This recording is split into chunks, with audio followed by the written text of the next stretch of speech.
আপনি মসজিদে না আসেন, আপনার রোজার কি দাম? রোজা রেখে যদি 5 ওয়াক্ত নামাজ জামাতে না পড়ি, এই রোজার কি মূল্য আছে বলেন? নামাজ তো সারা জীবনের ইবাদত, কথা বুঝেন নাই?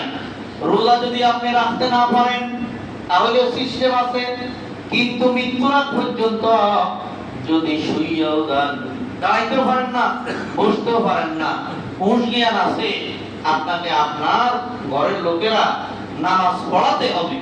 ইশারা করে যতটুকু পারেন, যতদূর পারেন।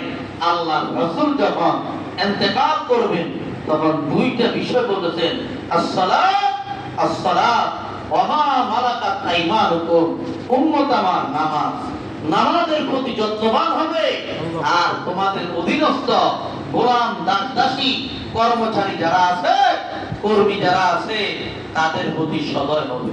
সুবহানাল্লাহ বলেন।